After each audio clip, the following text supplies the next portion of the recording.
Como todos los miércoles, buscamos en la conversación con María y Baltasar Garzón 2 puntos de vista complementarios sobre el mundo de la justicia y los derechos humanos. ¿Cómo estáis, Baltasar? Buenos días. ¿Qué tal? Buenos días. Buenos María, días. muy buenos días. Nuestro empeño en acercar una realidad insistente, persistente en los medios, en nuestra sociedad, la justicia. En nuestro empeño, insisto, por acercar a todos los ciudadanos, estamos elaborando en esta sección todas las semanas un diccionario de conceptos jurídicos para tratar de entender el farragoso en ocasiones, a veces no, el farragoso lenguaje de jueces, de fiscales, de abogados. Al hilo de la actualidad también, esta semana, nos hemos fijado en la noticia sobre la polémica que genera a su paso por distintas ciudades españolas el autobús de la asociación Hazte Oír. El juez considera que por mucha repulsa ideológica que provoque el mensaje del autobús, acompañado de una imagen de Hitler caracterizado de feminista, está amparado por la libertad de expresión y por lo tanto desestima la petición de medidas cautelares que pedía la Fiscalía. Se trata de una nueva versión de esta misma asociación ultracatólica, de un autobús que circuló hace unos meses con aquel mensaje: los niños tienen pene y las niñas tienen vulva, que no te engañen. Una campaña que también levantó polémica, porque lo que busca esta gente es levantar polémica. Baltasar, ¿compartes en este caso el criterio del juez? ¿Debe prevalecer la libertad de expresión y por qué? Bueno, hay muchas aristas ahí. Yo creo que lo primero tendría que ver la resolución y los argumentos. Por lo que se ha publicado, yo sé, parte de la base de que las mujeres no constituirían un grupo social, dice, al que se refiere el Código Penal, que es el artículo 610 del Código Penal, que habla de los delitos cometidos con ocasión del ejercicio de los derechos fundamentales, los que normalmente se conocen como delitos de odio, incitación al odio y demás. El precepto penal no habla de grupo social, habla de grupo. Y las mujeres son un grupo, evidentemente. Y se habla por cuestiones de género en relación a la indemnidad sexual, etcétera. Por tanto, yo en este tipo de hechos interpreto la norma en beneficio de las víctimas, en favor de las víctimas.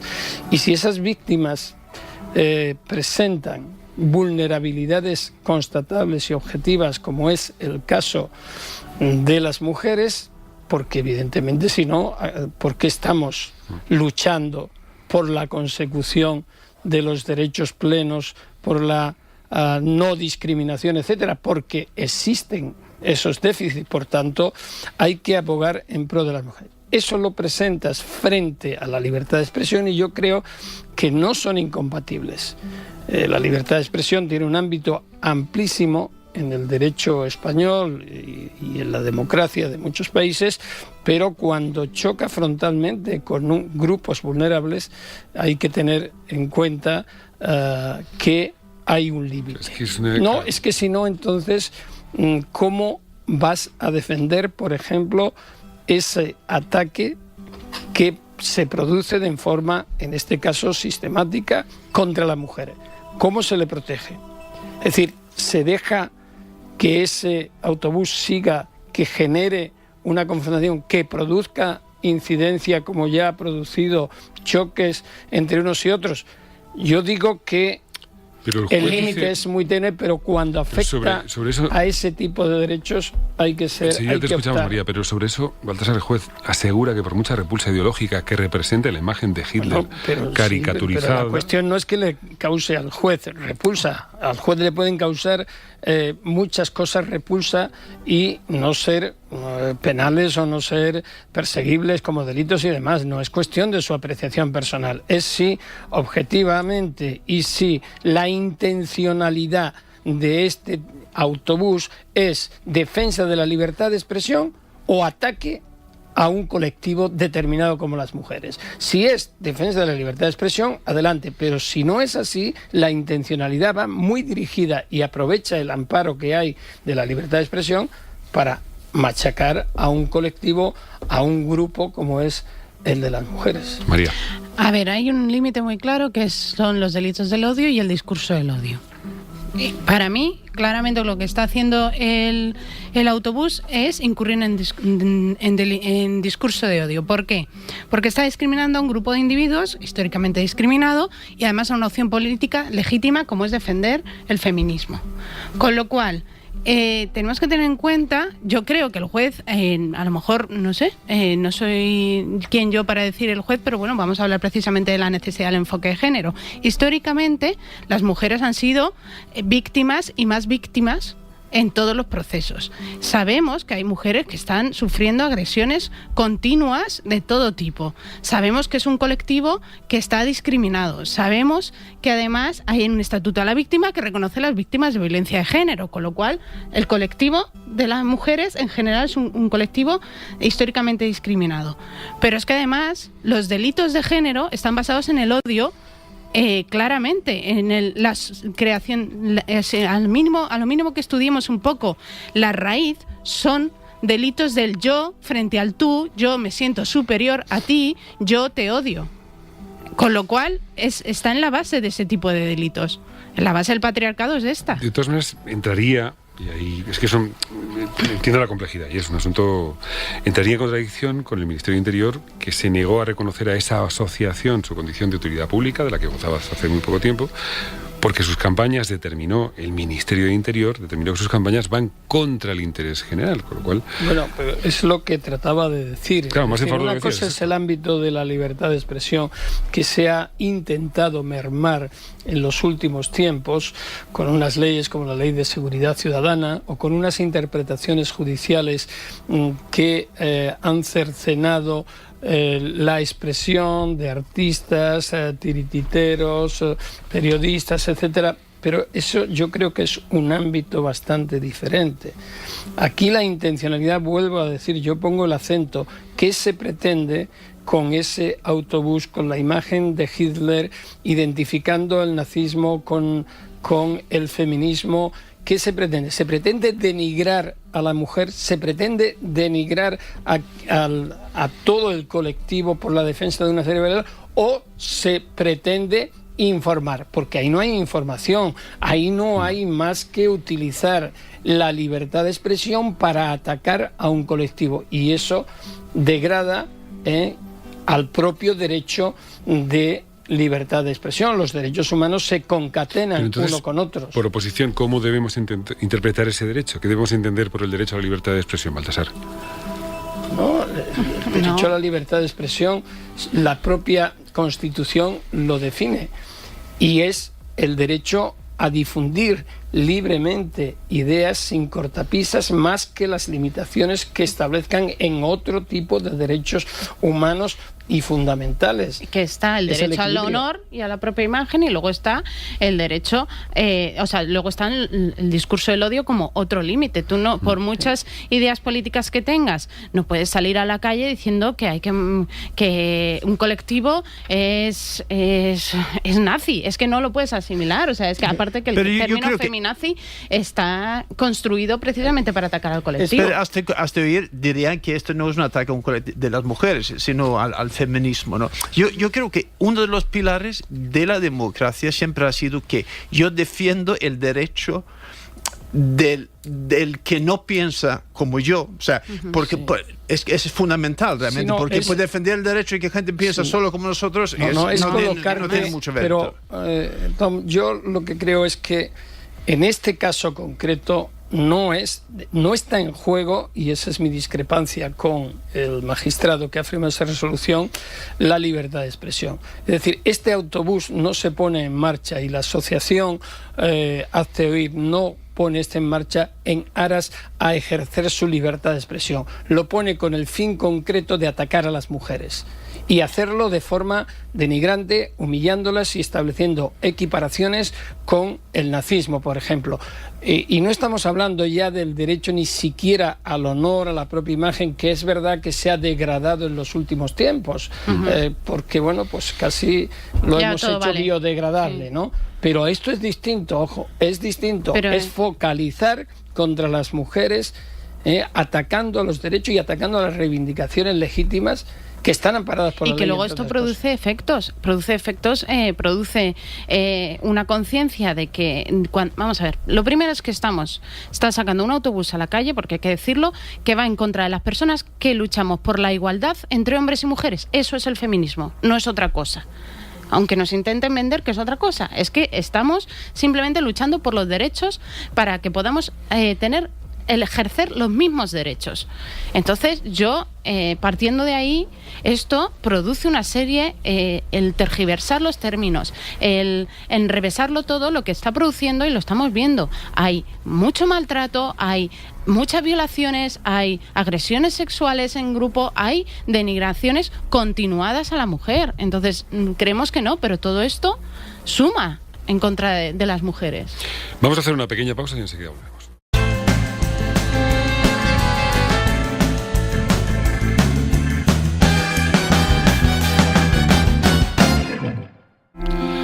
Hace unos meses, bueno, hemos cortado aquí, pero no vean ustedes cómo está aquí el debate, ¿eh?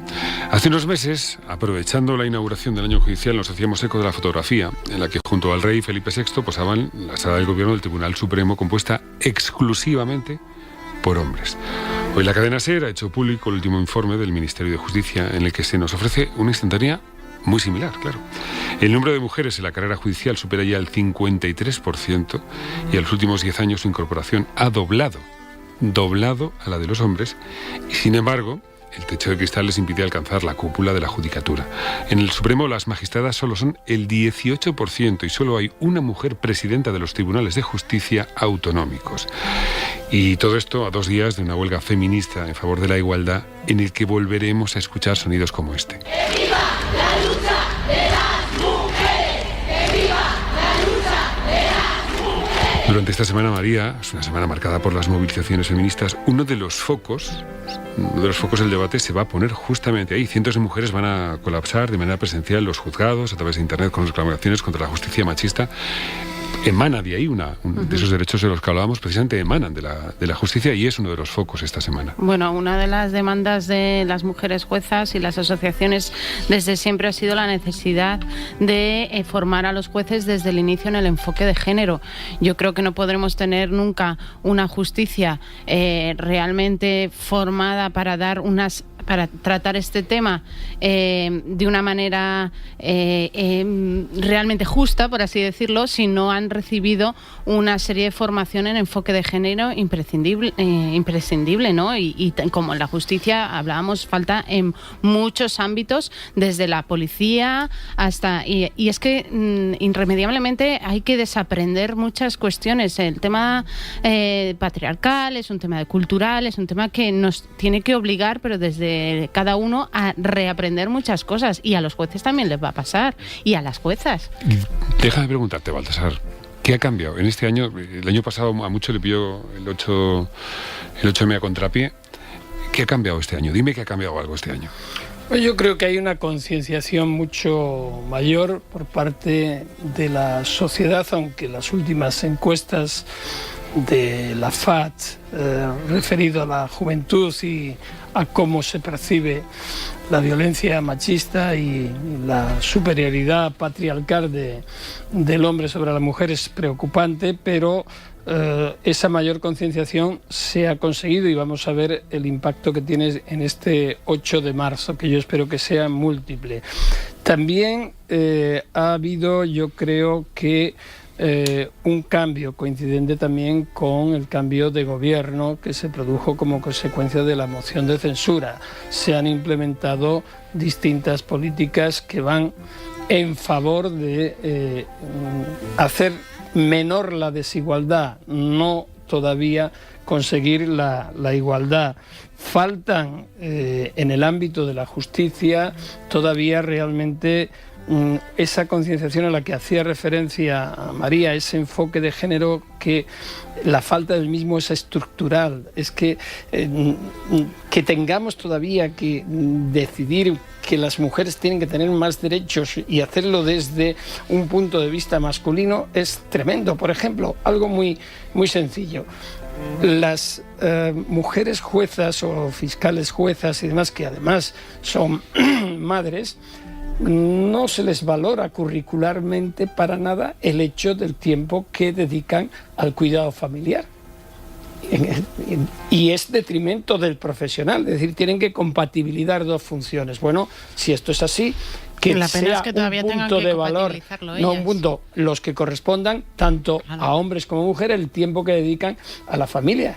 Por ejemplo, eso es fundamental. Es importante porque por eso la huelga del 8M es en muchos ámbitos. Todo este tema hay que tratarlo de manera integral, ¿no? Él decía, pues que no se lo... La pena es que todavía sigan siendo las mujeres las que tienen que ser las encargadas de los cuidados en la mayoría, aunque hay muchos hombres que se están sumando a ello, afortunadamente, y luego, por ejemplo, visibilidad, ¿no? Lo que hablábamos de la visibilidad de las mujeres juezas. Pues es difícil que las niñas quieran ser juezas si no ven a las mujeres juezas. Lo he repetido muchas veces, los roles de género se empiezan a adquirir hasta a los 6 años. Es decir, hay muchas niñas que a esa edad ya no se ven como posibles médicos, posibles juezas, porque simplemente no las están viendo, no los perciben. Y incluso algunas, cuando hacen estudios, se ven incluso que no son tan inteligentes como para llegar allí. Pero decías tú, María... Que sea, por concretar la última respuesta mía, se está visibilizando más quienes están fuera de órbita en la lucha por la igualdad y de la reducción de la discriminación salarial y de otro tipo de la mujer. Es decir, tenemos ahora ya más identificados a agentes como Vox, determinados TIC o muchos TIC por el Partido Popular, o incluso a quienes definen ahora y van a la noche de los tiempos con el feminismo liberal y demás. Es decir, tenemos más identificados a quienes instrumentalizan o están instrumentalizando a la mujer en aras a unos intereses que no son precisamente los de la defensa de la mujer y hacia la igualdad. Pero probablemente eso es una de las cosas en las que hemos avanzado en este año, identificar. Pero decías tú, María, la formación. Hay que reclamar una y otra vez, porque lo cierto es que los juzgados carecen de esa formación y continuamente observamos cómo se culpabiliza a la víctima. Y hay sentencias encima de la mesa que nos hace pensar que es un problema de formación. Que el sujeto del que no sufre la opresión es difícil, tiene que formarse en esa perspectiva de la víctima. Pasa en muchos tipos de opresión y en este caso pasa igual, no pasa nada, es normal. Tú has vivido en una situación de privilegio que te ha dado la cultura, que te ha dado la realidad social. Bueno, pues tienes que saber identificar ese tipo de opresión. Es normal y por eso es necesario el enfoque de género. Es necesario que entiendan que una víctima tenga que repetir varias veces el relato ante la policía, ante tal, revictimiza. O que un policía no la tome en serio, revictimiza. Todo eso hay que tenerlo en cuenta. Bueno, esta semana va a ser una semana importante y nos damos cuenta además de una forma muy palpable como hasta lo más rancio empieza a cambiar. Es decir, que ese mensaje del que tú hablas, María, empieza a calar. Quizá no todo lo profundo, no todo lo rápido que nos gustaría, pero ese mensaje empieza a cambiar. Esta semana va a ser importante. Las movilizaciones seguro del próximo viernes van a servir para cambiar realidades tan estancadas como la justicia, porque lo cierto, nos guste más, nos guste menos, es que la justicia de este país, Baltasar, está estancada demasiado tiempo. No, a mí no me gusta nada sin moverse. Las deficiencias que tiene en este ámbito, en otros muchos también, pero en este ámbito, digo, que ni siquiera la Comisión de Igualdad del Consejo General del Poder Judicial cumpla con las exigencias de la ley de 2007. Es decir, es grave y tiene que penetrar. Y tiene que hacerlo ya. María, Baltasar, como siempre, muchísimas gracias. Hasta la semana que viene.